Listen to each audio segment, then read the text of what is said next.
I'm going to be 4 minutes or less. Thank you. My name is December Harmon, first of her name. My pronouns are she, her, and I identify as a problem. Fire the city manager, fire the police chief, and fire the city attorney.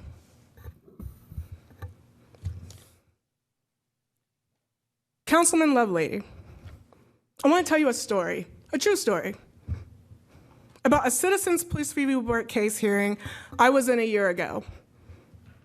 The same CPRB that you all voted to fill my seat for tonight without voting to remove me from. Ahead of that meeting, the CPRB members were notified by the city lawyer that we were going to vote to throw a woman's case out during jurisdictional review because of something they called SB 26, she said. Now, Mayor, Barb, BB, you know me better than anyone, and you know I don't like to be put into a box. So knowing what I did, I made sure that I knew this woman's case forward and backwards, and I went into that hearing, presented my evidence, and made a motion to go forward because SB 26 did not apply, so that we could hear this woman's story. And I lost my motion by 1 vote, not because they disagreed with me, but I'm gonna tell you what they said. Quote, the police are good people. Quote, I don't wanna be here all night. I just wanna vote and go home. Quote, we should never do anything to upset the police. Quote, what's the point? I said fairness. The city lawyer said we're not in the business of fairness. And the woman was waiting outside to testify. But Councilman, what I want you to know is that before she came in, the city lawyer said to us not to say a word. Don't tell her that the board voted to kill her complaint before she even stepped into the room. Don't tell her that the city directed us to kill her case days ahead of time. And I just remember staring dead at the table, gritting my teeth, my hands were clenched, and I couldn't look at this woman as she told her story, crying, asking us to help her. And the most sympathetic people in the room were the ones that voted against her. I failed everyone. And if she's listening now, I hope she knows that I'm sorry and that I tried. And that I didn't get any sleep until I had a plan to make sure that didn't happen to someone else. So Councilman, please don't feel like I don't understand the position that you're in. And Council, here we are again with Quillon Jacobs. The city attorney is silencing everyone from speaking. The city manager thinks the public isn't owed an explanation, and the police chief is engaging in a cover-up. And City Council, you're engaging in the cover-up. So here's what I'm going to tell you. This is your only opportunity to do the right thing. Columbia can't heal until you remove these 3 people, until you stop wreaking havoc on the Black community, and you start getting some transparency. Thank you for coming to my TED Talk.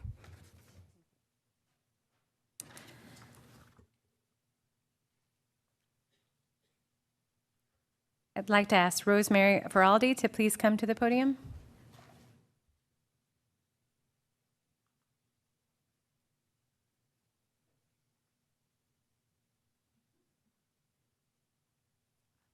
Good evening. My name is Rosemary Feraldi, and I'm here tonight representing Moms Demand Action, and I'm going to read this. It's just a little bit over 3 minutes. I'm here as a volunteer with Moms Demand Action for Gun Sense in America, and I'm making this public comment on behalf of that organization today in order to share some best practices for reducing gun violence coming from Everytown for Gun Safety's Research and Policy Group. Moms Demand Action recognizes that police can play an important role in preventing and reducing gun violence. However, The police not only prevent but also perpetuate gun violence.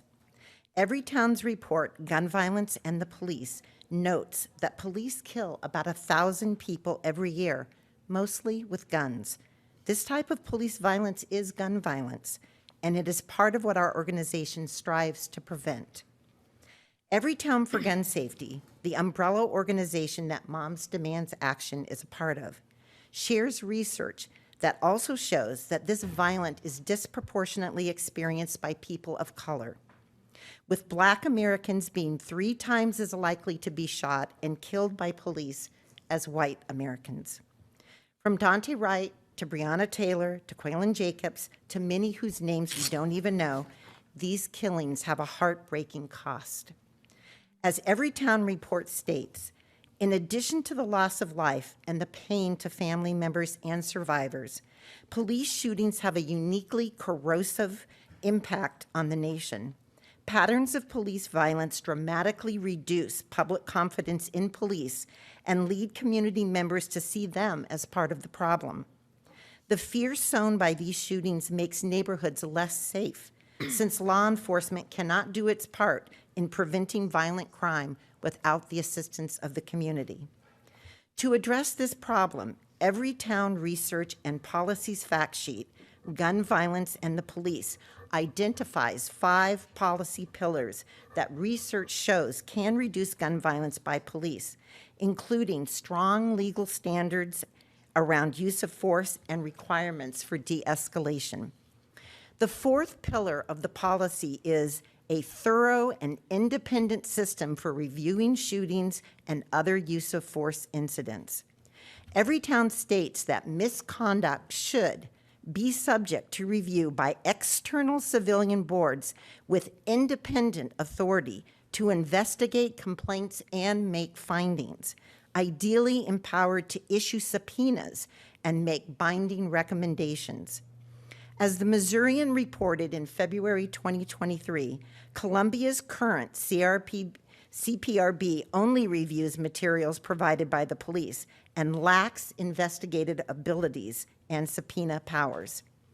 We face additional challenges because of SB 26, the Police Bill of Rights law passed in 2021. That requires investigations of police misconduct to be completed within a very narrow time frame. It is difficult for civilian review boards to complete investigations quickly without adequate resources and support. You, City Council, you have the power to change the ordinance governing our CPRB, and you can show leadership. We urge City Council to consider taking action to bring our local CPRB in line with research so that it can be more effective in its mission. Thank you. Thank you.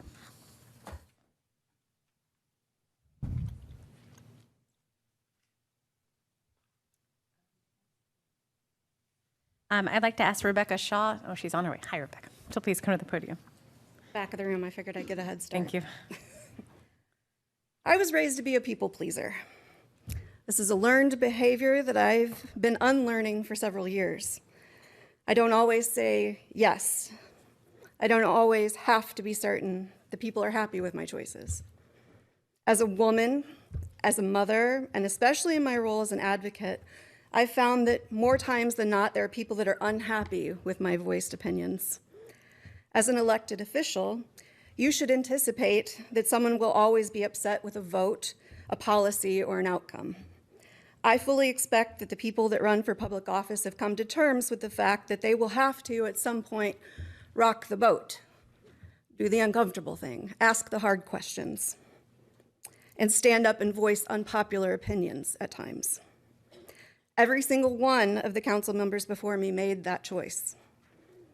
As our elected representatives, we've given you the power to speak for us. We've given you the power to ask the questions that we cannot. Last council meeting, we heard from Anthony Wilroth about a Columbia police call-out that resulted in a lawsuit against the city of Columbia. Following that public comment, a letter was sent to both council and the city manager. The group that I help organize, Como for Progress, signed on to that letter. I was contacted by several members of the group and council members asking why the group signed on.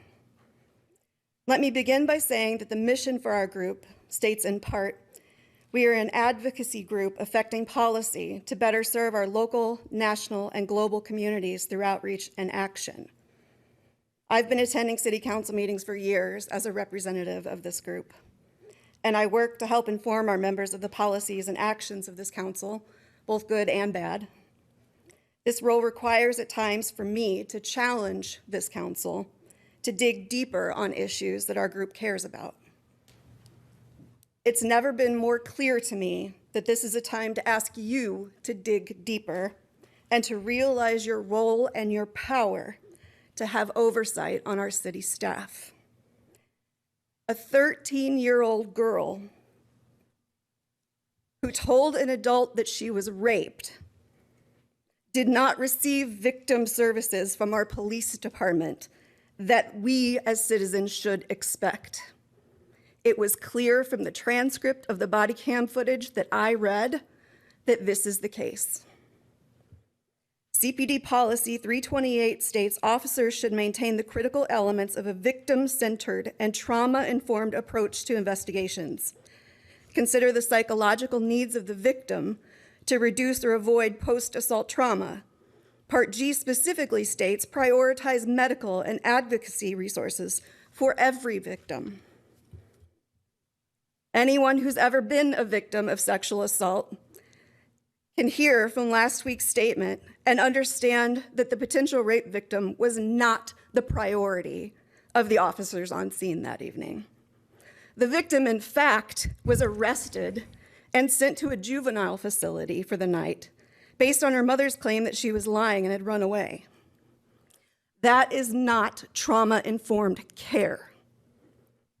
The fact that no actions have been taken by this council to inquire further, to use your power and your role and oversight to demand answers and request needed policy changes shows that you all do not understand that it is your duty to inquire. This council has the right to ask the city manager if CPD Policy 328 is being utilized during all investigations and claims of sexual assault. This council has the right to ask the city manager why the SVU and the Dove groups weren't called in and what policy changes should be made to ensure that they are. This group has the right to ask the city manager to review the actions or inactions of the chief of police. Additionally, some of our council members were not even informed of a related lawsuit when they were onboarded to council. Surely pending litigation is something your city attorney should be reporting to you. We urge this council to request a law department report informing the council of current lawsuits and their status every month so that council members stay informed. Our city ordinance gives you these rights. Your duty is to be the voice of the people, to be the stewards of this city, to be the citizen oversight of all city departments, perhaps most importantly, the police department. Rebecca. You have been told to ask questions out of the public sphere, and you are told you are asking too many questions. How can you fully execute your job duties if you don't feel informed by staff? And how does the public trust council if questions and answers are behind closed doors? Like me, you may feel uncomfortable at times speaking out. Maybe you want to be a people pleaser. That is not the job that you were voted Rebecca. into office for. Thank you, Rebecca. Do the uncomfortable things. Thank you, Rebecca.